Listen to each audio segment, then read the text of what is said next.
All right, welcome everyone. We're Semblance of Sanity. I'm Caleb. I'm Jacob. And we're here for Great Teacher Onizuka, Episode 2. Oh, I love this show. We've only seen one episode, but that was quite the episode. Yeah, I mean, as far as introductions go. It was just so over the top, so ridiculous. It almost felt JoJo's in just the way that it just owned its ridiculousness. He did, pose at some points. Oh, he totally posed. Sure. But even more so, they have these ridiculous, animated facial expressions, and they're just what? It almost feels like Reagan from Mob Psycho is a GTO reference, maybe. Oh, I'll bet he is. Yes. I mean, totally the weird teacher, that you're not sure you can trust and it's kind of sketchy, Yeah. I totally buy it. But same hairstyle too. I gotta say, the voice actor for Onizuka is stellar. Fantastic work. Because it really sells the character when his actual voice acting, sounds like it would come from this type of a character. So more of this character, I'm all for. But the thing is, the way the last episode ended, no idea how the plot's gonna progress. They could go episodic. How do they want to do this? Could have them stay at the school, go somewhere else. Okay, funny thing though that I found out. What's that? In the dub, guess who voices Onizuka? I have no idea. Steve Bloom. Oh my god, of course he does. Wow. So we could totally have watched the dub and been just wowed. Wowed, yeah. Okay. Yeah. Cool. Well, guys, ready for episode 2? Looking forward to it. So yeah, without further ado, let's get into it. Ah, yes. I love that they just do the straight motorcycle to the opening noise for flushing the toilet. Every time it gets to me, it's just and he struts out with the very convenient, very dark shadow over his groinal region.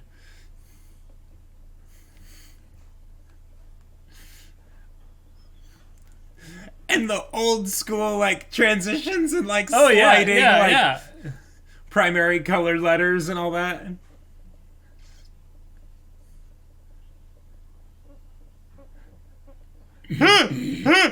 Yeah, and that. Wow. Wait, did that say love piece? I didn't catch it. I'm pretty sure that was a One Piece reference. It depends on how old this is, Jacob. I mean, One Piece is ancient, so... Is it, though? Well... Is it? Okay, yeah, maybe not, because I think the manga started in 97, so... That's not that ancient. Yeah. Yeah, and this show, I believe, came out in the 90s. Hey, there was some good English in there. Oh. The driver's high.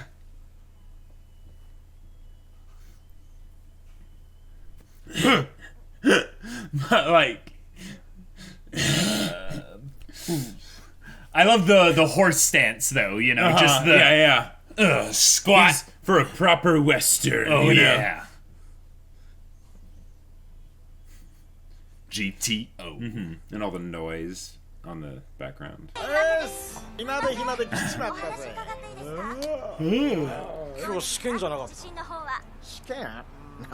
Exam? What the hell was that? Oh, is this in the past?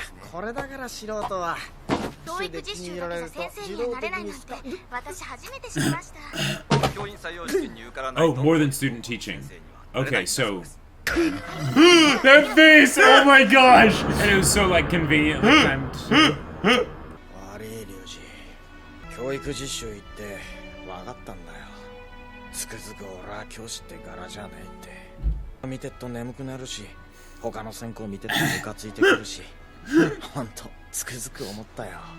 But you did such a good job! That's why he did such a good job. Yeah. なんだ見ての通り教員募集の案内私立の学校なら教員採用試験を起こっても選考に Hey! He's like, oh, 言ってねなんて I love you! Yeah. I'm gonna be sick! 我慢しろすぐそこにトイレがあるからダメだって飲み込め Oh! 最後のチャンスなんだから面接にバッチリ Oh my god. Eikichi in an interview, that sounds amazing. Already distracted from mission objective. Oh my gosh! Wow.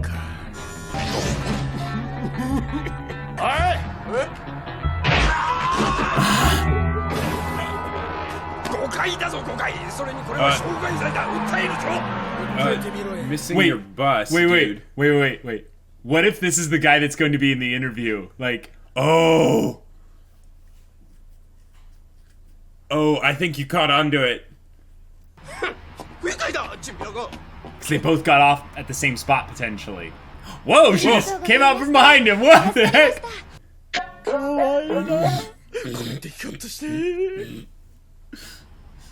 Wow. I know. I'm worried too. ちょっとドキドキしますよね。 Oh no. He's like, oh. おいおい誰だこんないたずらしたの。 I love how his mind works in this kind of phrase thing. 見ろよ冬月先生も真っ赤になってるぜ。 He's like, oh no. He's like, oh. ラブってのも悪くねえよな。こうなりゃいい学校に採用してもらうしかねえべ。 Well. Oh my god, is that him? Is that him in the middle? Yeah. Yes, I knew it! I called it! Yes! Oh my gosh. But the thing is, if he lets him know. A bonsai! 自己アピール。私は生真面目な性格だとよく人に言われますが、実際は社交的で友人も多いと言われます。鬼塚君、君には教師採用の面接より当学園の中等部、Oh my gosh. 小学校受験の面接を受ける方をお勧めしたいですね。あったもんですな。当学園は理事長の方針で学歴にこだわらず、おかげで見てくださいよ。こんなわけのわからんやからまで受けに来る始末。ご苦労さん。ここは君のようなクズが入れるところじゃないんだ。なんだその目は。随分反抗的です。 What is this? Is this murder? Yeah, it's not like a murder! Well, he... Yeah. Oh my gosh!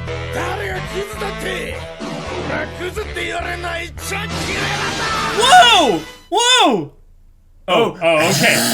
Right. That's his imagination, of course. He's like, well, you'll see. 女性との危険な放課後、さようなら女教師とのオフィスラブ。おばちゃん、コーヒー牛乳をくれ。はいよ。どうした Downed it all. うまくいかなかったの面接。わかる？やっぱ俺みてえなクズは教師になんかなれねえのかね。ガキの頃から専攻とかにバカだのクズだの言われてる。そうなのかなって思っちまうぜ。 Oh, it makes you believe that you are. Whoa. So that's why he wants to be a teacher. He hasn't noticed her watching yet, and he's being so candid. Was 臭かったかな。 that too corny? 教頭どこだ。 What the hell? ぶっ殺してやる西山だ。人のこと散々コケにしやがって。貴様ら、ここだと思っとるんだ。警察を呼ぶぞ。うるせえ。待て。教頭先生に危害を加えることはこの鬼塚英吉22歳伝説番号 Interview number 23. 君は確か空手部将だったね。君の教師への道も考えてやってる。 Yep, I knew that face. Yep. ごちゃごちゃ言ってんじゃねえ。うるさいクズどもが。俺たちだって好きでくれたんじゃねえ。人の顔見りゃクズだ落ちこぼれだってネチネチいたぶりやがって。クズと言って何が悪い。それとも何かね。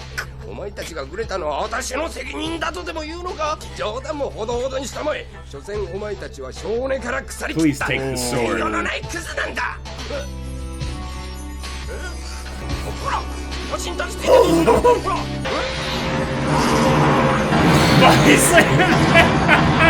見下してんじゃねえぞこら。人のこと物見てにクズクズってよ。そういう言葉の暴力は許されんのか。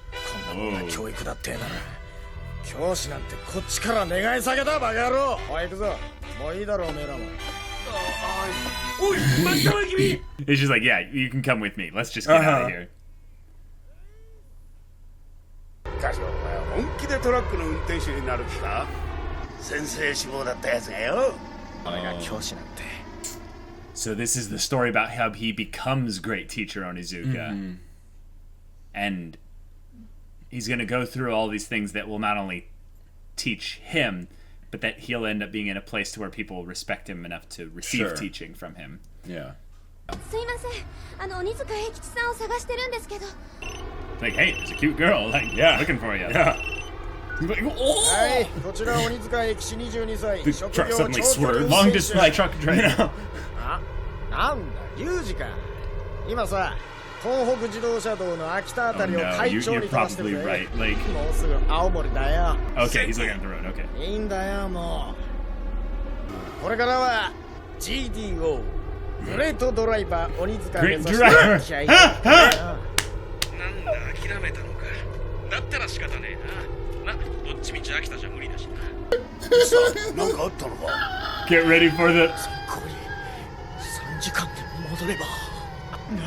How did you know, Jacob? You're like, he's just gonna whip the car around, but it's not the girl. I thought when he mentioned the girl, he was just gonna instinctively like swerve with it. It's just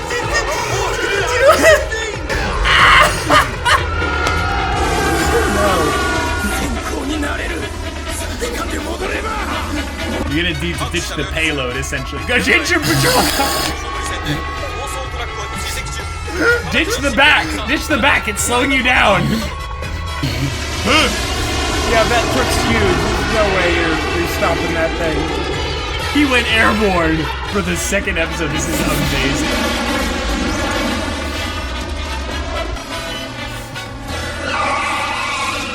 Oh, wait. You could dump the other guy in the driver's seat? Oh. Yeah. Yeah. Yeah, it's... Yeah, it's midnight. Yeah. やっぱり間に合わなかったか。鬼塚くん。お待ちしてましたよ。さあ、面接始めましょうか。Oh, she waited for 6 hours? And now this he's poor gonna guy... take the phone for it or something, right? Oh my gosh. Wow. Wait, so she occasionally like helps out with. Oh. She's one of the people that does way more than it's expected of her. Kind of like a teacher, you know? Wow. Whoa. Oh, that's cool. That's genius. That's awesome. あらあら、警察のご厄介になったみたい。OK、採用。Okay, you're hired. Whoa, and she's legit. Like, whoa. Yeah. Like, I have no idea what these are for, but they're trying to show that. Oh, she's telling him that he's not trash. Yeah, exactly. Yep. And she's prestigious as well, based on her accomplishments, but she's able to see something in him. Yeah, whoa. Gotcha. Okay, so this is a place where 鬼塚くん、私があなたに期待しているのはまさにあなたがこの間見せてくれたジャーマンの力強さなのよ。 She didn't say, I want you to do exactly what you were like talking about. そのブリッジ、思い出すわ、カール・ゴッチを。ビシッとジャーマン決めてみせますよ。 Alright. この鬼塚英吉。 Basically turn things upside down. See? Right. Suplex, yeah. Oh! Alright. Wow. Cool. Everything's working out so well. Oh, she implored Anna. Oh, right. Oh, that's right. Wow. あら、ひょっとして彼女マジ。 Wow. That was an episode. Oh my gosh. So the first episode. Wait, a young boy in a flesh suit, basically. That's what Onizuka is. He's basically like the maturity of like a 12-year-old. Yeah. Like a 14-year-old, but like... A very horny 14-year-old. Yeah, exactly. Yeah. Okay. Wow. That was really wholesome. Yeah. I thought it would be so. way more comedic, but it was until they're like, okay... We realize that the consequences of kind of these ridiculous things, you know, need to happen in some contexts. But in this one, no, we're going to kickstart a show. We're going to kickstart a story and have it be like, you know, no one is trash. No one is inherently just irredeemable. Right. This episode did, like, the first episode did a great job of setting the idea of the tone of what the tone of the story is going to be. Sure. And this one was basically saying, all right, now let's set up literally what the story's going to be. Yes. And then also, like, the themes and stuff in there, too, with the whole trash idea and everything. Yeah, it feels like the first two, basically the premiere, was basically just like a presentation bit to be like, hey, get into the show. It's going to be fun and cool. And this is like, okay, now we have a clear direction of where the story's going. We have the cast essentially set up. We have the teacher that's nice. We have the teacher that's going to be a prick, probably a problem. Right. We have the girl and the other guy. Yeah. And then we have the main character. You know? Well, in the dude that might be a problem, I think that might be like the vice chairman or something like that. But vice principal. Or the vice principal. But then there could potentially be the other dude that he suplexed. We'll see. Okay, so second episode, and we have our story arc foundation built. Yep, and absolutely. From here on out, everything is going to make contextual sense as far as where the story will go. So we have great teacher Onizuka, and he has already become the great teacher Onizuka, essentially. Yeah. And we write down even to the potential for a love affair with a fellow teacher. Although if that happens, he'll have to explain some things if it does get serious, because after all, there is someone else that is saving themselves for him. So I almost think that the first two is one episode, but the first two episodes of sorts are not really there to be as relevant to the canon story. Right. For all intents and purposes, it could be filler. It's not. It's something that happened, but that's not going to be brought up. It's not going to be referenced. I think it could be referenced, but because the show's long, like it's not a short show, so I could see it being referenced, but it's not relevant right now. The really cool thing I liked about this episode was it was very on the nose with communicating its thematic message of that there is no one that's irredeemable. No one is inherently trash, but also you need to be careful because your with words have power. Verbal violence, essentially verbal abuse of throwing out identities that are false inherently, but attributed to very minor things, like showcasing maybe someone has a little bit of a behavior problem. Like literally everyone went through some kind of a behavioral issue when they went through their teenage years. So to call them trash at that point is ignorant and just backwards on so many levels. Yeah. So I like that the show is being kind of over the top with that because its nature is over the top. Right. Because then that shows that, okay, this is an important theme for the entire show. Exactly. Whenever a theme is introduced in the very first set of story bits, that means it's setting up the whole rest of the story. Yes. Yeah, because like from just a structural perspective, they have to basically accurately communicate to their audience what it's about, so that they will, if that's the kind of thing that they're interested in, they'll keep watching. Yep. Because they don't want the only people that keep watching to be people that are wanting something different. That'd just be silly. Right. Which is why the first episodes, I think, were focused on comedy, because a lot of this is going to be comedic, it's going to brilliant be zany, sitcom crazy setup stuff. And that was basically what the whole, I'm now a truck driver. Why is he a truck driver? Because we need to set up the sitcom bit of how he has to come barreling back all the way to another section of Japan just so he can have a chance at being in an interview to become a teacher. And by the way, when I said I thought the truck was going to swerve, I thought it was going to be something like, there's a girl here waiting for you, and you see the truck sort of, and you'd be like, what? And you'd be like, can you handle the drive? Oh, yeah, okay. I'm doing fine. I'm doing fine. You know. I thought you were like tapping into like the future like I was in the beginning. The I was like, dimension. Because like we were on top of it. Like I was like, oh, that guy is going to be the interviewer. Like guy. That was and I was just like, oh, it was. And then you were like, watch, he's gonna like totally like swerve in the car. I thought you were meaning like he's gonna be like, deja vu, I just been in this phase before. Like he just completely turns around and just guns it like all the way back to the bike shop. That ended up happening. And it basically ended up happening, but instead it was a way more wholesome thing where it wasn't about the comedic consequences like, oh, now the cops are all after you and stuff. It's like, forget about that. They cleverly brushed that under the rug by saying the poor other guy just got screwed over, because probably it's going to show that it's his truck, you know. He's the one with the well, and they would have said something like, oh, no, it would be on, like, you wouldn't let that happen, you know, of course, you know, and all that stuff. right? So. Right? But just okay. So I think it's Fuyutsuki. I might have the name wrong of the girl. I really liked how they had this simple setup of how she goes to look for the guy, and he's like, "Oh, what happened?" And he's being candid and open and honest, talking about why he wants to be a teacher to two people, not just her, because he probably wouldn't be candid with her. No. His mind would be in other places.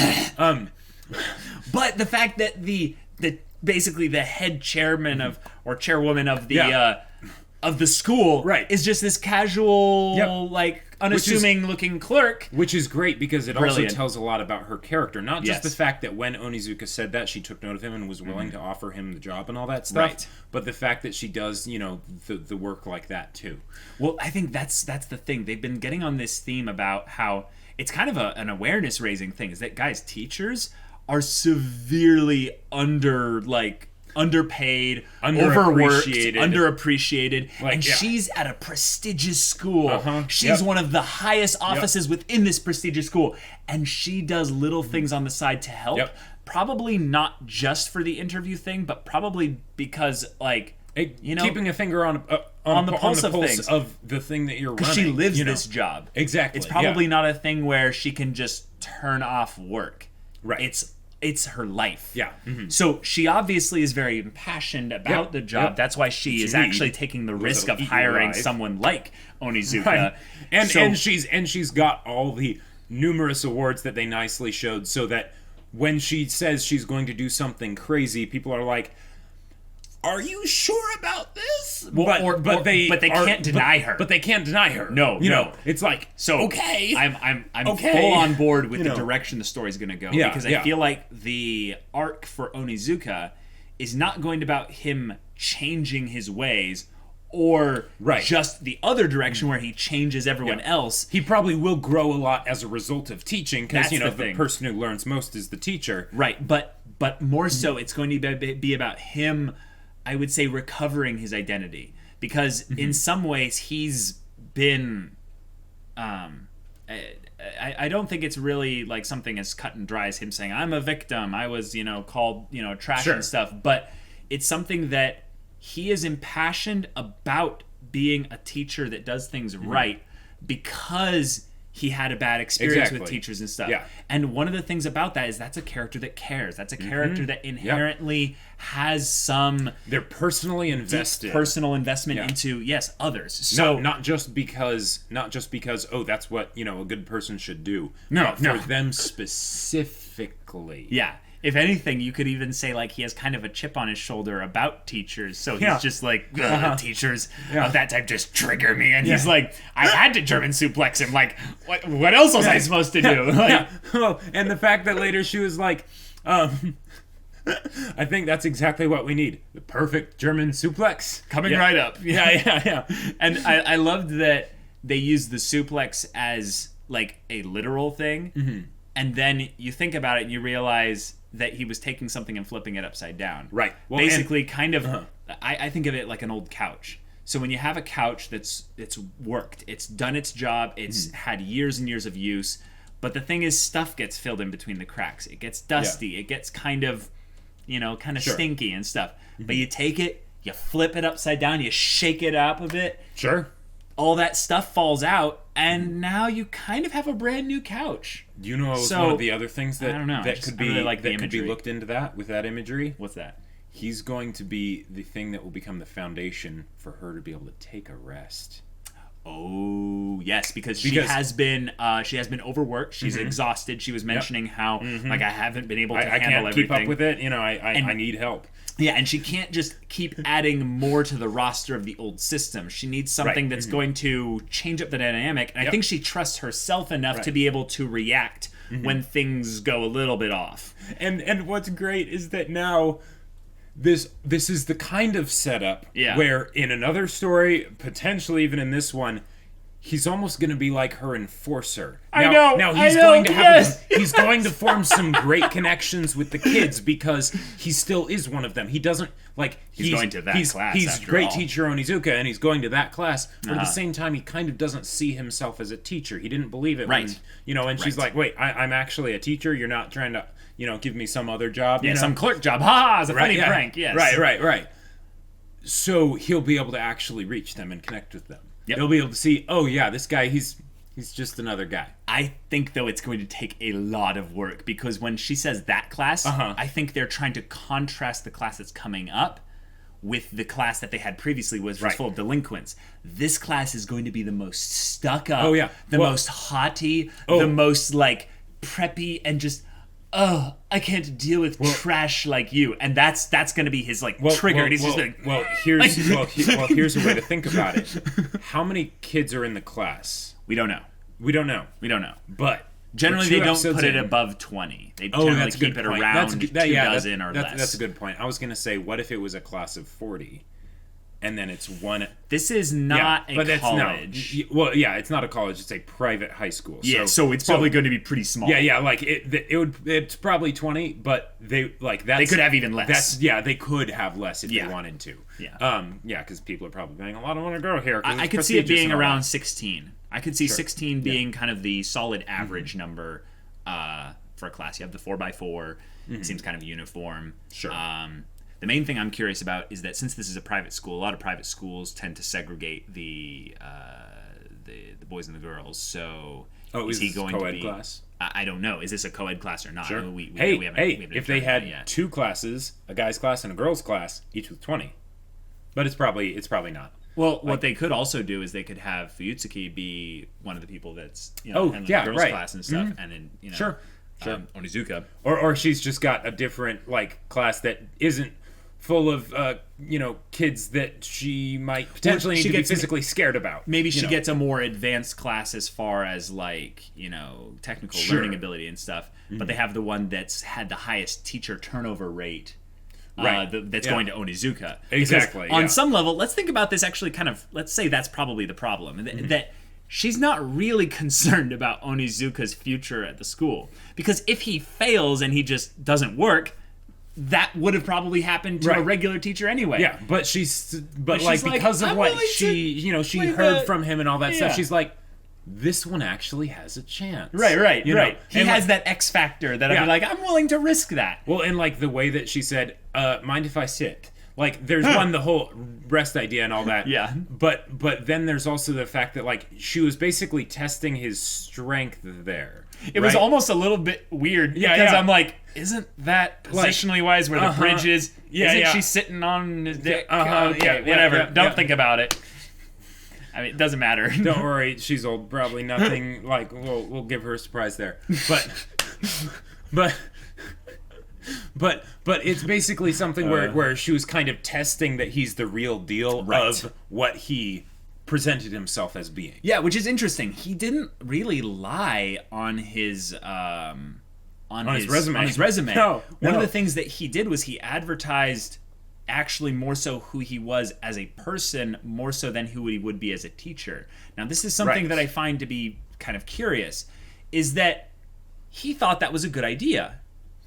So that means in him, he values more the person and their actual capabilities more so than how they can be formed into fitting the prescribed role for a vocation. Meaning that if he sees a square box that he needs to fit into for this vocation, he doesn't try and describe himself as being as square as possible. Yeah, he tries to describe, no, I am a ball. Yeah. I might be small enough to fit inside the square, but who knows? But if you have any roundish openings, where you need me to, just contribute in the ways that I uniquely can. Right. A lot of people, when they come into interviews, they target a specific job, and it's strategic. It makes sense. It's smart because then you are putting a picture in the mind of the employer where they can see you working the very next day, basically.